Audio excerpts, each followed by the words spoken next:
আচ্ছা, প্রিয় শিক্ষার্থী, অনলাইন ক্লাসে তোমাদের স্বাগত। আমি মোহাম্মদ শরীফুল ইসলাম, প্রভাষক বাংলা বিভাগ, আদর্শ বিদ্যালয়, দিনাজপুর। আজ ডিসেম্বর মাসের 2 তারিখ, আমাদের বিজয়ের মাস, যে মাসে আমাদের বীর যোদ্ধারা দেশের জন্য জীবন দিয়ে দেশের স্বাধীনতার সূর্য ছিনিয়ে এনেছেন। আমরা শহীদদের আত্মার মাগফিরাত কামনা করছি। সেই সাথে 14 ডিসেম্বর শহীদ বুদ্ধিজীবী দিবস, তাদেরও আত্মার শান্তির মাগফিরাত কামনা করছি। আজ আমি অনার্স 3য় বর্ষে বাংলা উপন্যাস 2 এর সংক্ষিপ্ত উপন্যাসের উপরে কথা বলব। সংক্ষিপ্ত শহীদুল্লাহ কায়সারের একটি বিখ্যাত জনপ্রিয় উপন্যাস। এই উপন্যাসের মধ্যে দিয়ে তিনি ব্যাপক খ্যাতি অর্জন করেছেন, খ্যাতি পেয়েছেন, সর্বজন নন্দিত হয়েছেন, যার কারণে হয়তো আজ তিনি শহীদুল্লাহ কায়সার। এই উপন্যাসটি রচিত হয়েছে 1965 সালে। এর আগে 2টি উপন্যাস তার আছে বিখ্যাত। একটি হচ্ছে সারেঙ্গবাবু 1962 সালে, অপরটি হচ্ছে রাজবন্দির রোজ নামচা, এটি হয়েছিল 1962 সালে। এরপরও তার কিছু উপন্যাস আরও আছে যেগুলো প্রকাশিত হয়েছে, আবার কিছু উপন্যাস তার অপ্রকাশিত এখনো রয়ে গেছে। শহীদুল্লাহ কায়সার সংক্ষিপ্ত উপন্যাসটি লিখেছিলেন 1937 থেকে 1951 সালের পটভূমিকায়। এবং এই যে সময়টি, এই সময়ে আমরা দেখেছি দ্বিতীয় বিশ্বযুদ্ধ, দেশ বিভাগ এবং দুর্ভিক্ষ। বলা যায় এই সময়টাই হচ্ছে ইতিহাসের মোড় ঘুরানোর একটি সময়। সেই সময়টাতে বসেই তিনি এই উপন্যাস তিনি লিখেছেন এবং স্থান পেয়েছে এই উপন্যাসে বাকুলিয়া, তালতলি, কলকাতা এবং ঢাকার বিশাল পটভূমিকায় এই উপন্যাসটি রচিত হয়েছে। শহীদুল্লাহ কায়সারের জন্ম হয়েছে 1926 সালে এবং 1971 সালের 14 ডিসেম্বর রাত 8:30টায় তাকে বাড়ি থেকে ধরে নেওয়া হয়, নিয়ে যাওয়া হয় পাকিস্তানি হানাদারদের। এদেশের দোসর যারা ছিলেন তাকে বাড়ি থেকে নিয়ে যান। এরপরে তিনি আর আমাদের মাঝে ফিরে আসেনি। তিনি একজন শহীদ বুদ্ধিজীবী, যে তাকে নির্মম হত্যার শিকার হতে হয়েছে। তার জন্ম হয়েছিল ফেনী জেলার মজুপুর গ্রামে। তার পিতা সর্বজন শ্রদ্ধেয়, সর্বজন পরিচিত ব্যক্তিত্ব মৌলানা হাবিবুল্লাহ বাহার। সংক্ষিপ্ত উপন্যাসের অর্থ হচ্ছে জয়লাভের লাভের দৃঢ় প্রতিজ্ঞ, নির্ভীক, মৃত্যুপণ করে লড়াই করা আত্মপ্রত্যয়ী সৈনিক, যে কখনো যুদ্ধের মাঠ থেকে পৃষ্ঠ প্রদর্শন করে না। আমরা তাকে বলছি সংশব্দ। এই শব্দটি কুরআন থেকে চয়ন করা। আমরা শহীদুল্লাহ কায়সারকে দেখব, তিনি একজন প্রতিবাদী কণ্ঠস্বর। তিনি অন্যায়ের বিরুদ্ধে, তার কণ্ঠ ছিল বরাবরই সোচ্চার। তিনি কখনো অন্যায়ের সাথে আপোষ করেননি। তার এই উপন্যাসে আমরা দেখব কলকাতার হলওয়ে মনুমেন্টে যে বিরোধী আন্দোলন হয়েছিল, হায়ার স্কুলে যে বক্তৃতা সভার আয়োজন করা হয়েছিল, সেইখানে তিনি তীক্ষ্ণ বাগ্মী রজু ভাষায় যে কথা বলেছিলেন, সেখানে সবার হৃদয় কেড়েছিল এবং সবার হাততালি তিনি পেয়েছিলেন সে সময়। এমনকি আমরা দেখি তিনি যে প্রতিবাদী কণ্ঠস্বর, কতটা প্রতিকূল পরিস্থিতিকে তিনি মাঝেও তিনি প্রতিবাদ করতে জানেন। আমরা দেখব একজন মাদ্রাসা আলিয়ার শিক্ষার্থী হয়ে, একজন ছাত্র হয়ে তিনি কিভাবে যে আন্দোলন সংগ্রামে ঝাঁপিয়ে পড়তে পারেন, যে সময়টাতে ফজলুল হক সাহেবের মতো ব্যক্তিরা সিরাজদৌল্লার কলঙ্ক অপনোদনের আন্দোলনে মুসলিম ছাত্রদেরকে সরকারের বিরুদ্ধে মাঠে নামাতে পারছিলেন না, ঠিক সেই সময় শহীদুল্লাহ কায়সারের যে জানানো বক্তব্য, যে প্রতিবাদ, সে সময় তার এই প্রতিবাদী কণ্ঠস্বরের কারণে তিনি হয়েছিলেন স্বপ্নের রাজকুমার, উপকথার রাজকুমারে পরিণত হয়েছিলেন। এবং এই উপন্যাসটির পর আমরা দেখেছি যে 1937 থেকে 1951 সালের মধ্যে উন্মোচিত হয়েছে এবং এই উপন্যাসের মোটা দাগে আমরা অনেকগুলো আলোচনা করার বিষয় আছে, কিন্তু আমরা সব বিষয়ে একটি স্বল্প পরিসরের অনলাইন ক্লাসে নেওয়া সম্ভব হয় না। আমি আজকে ক্ষয়িষ্ণু জমিদার কথার শেষ প্রতিভু ফেলু মিয়ার জীবন চিত্র নিয়ে কথা বলার চেষ্টা করব। যে আমরা দেখেছি ফেলু মিয়া একজন, তিনি তালুকদার ছিলেন, অথবা আমরা তাকে বলতে পারি ক্ষুদ্র জমিদার অথবা মধ্যস্বত্বভোগীর একজন ব্যক্তি। এবং তিনি পড়াশোনা তার খুব একটা করা হয়ে ওঠেনি।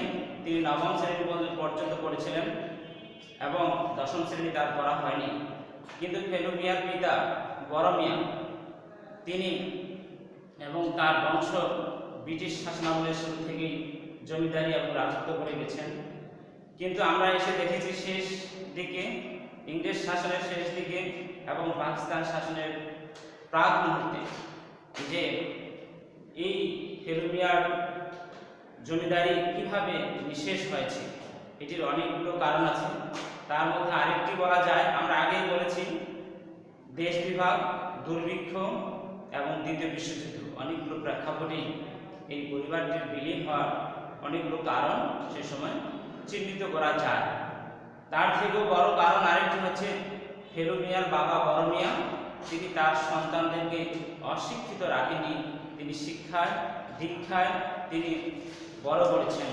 এক তালুক বিক্রি করে সন্তানদের উচ্চশিক্ষার জন্য তিনি তাদেরকে বিদেশে কলকাতায় বিলাসী জীবনযাপন করিয়েছেন। আমরা দেখি যে ফেলু মিয়ার বড় ভাই ডেপুটিগিরি চাকরি করেছিলেন, আরেক ভাই কলেজের মাস্টারি করেছেন, আরেক ভাই বিলিতি কোম্পানির কেশিয়ার হয়েছেন। কিন্তু ফেলু মিয়া তার হয়তো সেই উচ্চশিক্ষা গ্রহণ করা হয়নি। তিনি চেয়েছিলেন যে তার পরিবারের হারানো গৌরব ফিরিয়ে আনার দৃঢ় সংকল্প। যেহেতু এই উপন্যাসটির নাম সংসপ্ত, ফেলু মিয়ার মধ্যে আমরা সেই গুণটিও পাই, যে তার পিতার হারানো গৌরব ফিরিয়ে আনার তার একটা দৃঢ় প্রত্যয় ছিল। ফেলু মিয়ার অতীত জীবন যখন সে তাকায়, তখন তার সে আবেগঘন হয়ে ওঠে এবং তার মনে হয় এই তো সেদিন এই প্রজারা তাকে এসে বলেছিল যে তাকে সালাম জানিয়েছে, তাকে কুর্নিশ জানিয়েছে এবং তার কৃপায় তার দীর্ঘায়ু মঙ্গল কামনা করেছে, কিন্তু আজ হায় সেই দিন কোথায়।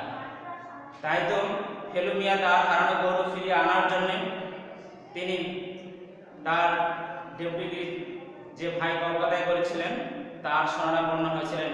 কিছু অর্থ পেলে হয়তোবা তার পরিবারের হারানো গৌরব তিনি উদ্ধার করতে পারবেন।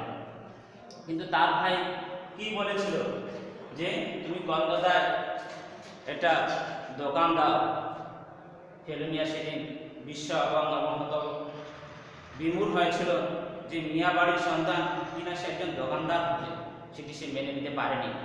তাই তো সেদিন সে ফিরে এসেছিল এবং এসে সে সংকল্প করেছিল যেভাবেই হোক মিয়া বাড়ির হারানো গৌরব তার উদ্ধার করা চায়। তাই তো সে আশ্রয় নিয়েছিল তার গিন্নির অলঙ্কার বিক্রি, প্রজাদেরকে চাপ দিয়ে অর্থ সংগ্রহ করে তাদের পরিবারের গর্ব আভিজাত্য সম্মানের প্রতীক যে তালুকগুলো সেগুলোকে ফিরিয়ে আনা। 3, 7 এবং 14 নাম্বার তালুক আমরা তাকে ক্রয় করার জন্য ঘাম ঝরাতে দেখেছি। এবং এই যে ফেলু মিয়া তার পরিবারের হারানো গৌরব পুনরুদ্ধারের জন্য আপ্রাণ সংকল্প চেষ্টা করে যাচ্ছেন। এই জায়গায় কিছু স্বার্থবাদী মানুষ ঘাপটি মেরে বসে তাকে সর্বশান্ত করার আবারও চেষ্টা করছে। যে নায়েব রমজান, যার সর্বদাই তাকে মশাহেবি করেন, তার চাটুকারি করেন, দালালি করেন, সেই মনিবের পকেট থেকে অর্থ পোষাতে দ্বিধা করেনি।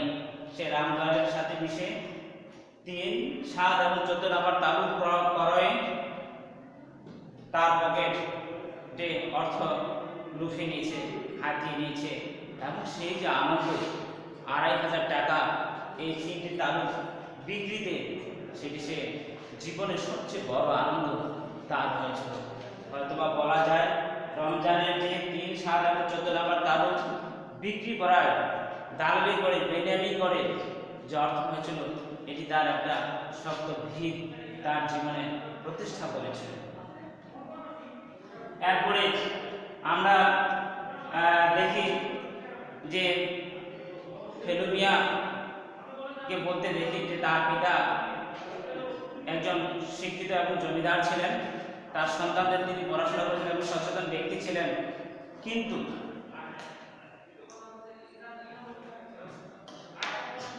তিনি ও রামদয়ালের মতো উঠতি ব্যবসায়ী ধনিক শ্রেণীর কবলে পড়েছিলেন, যার ফলে সে খেলাফত আন্দোলনে যোগদান করেছিল।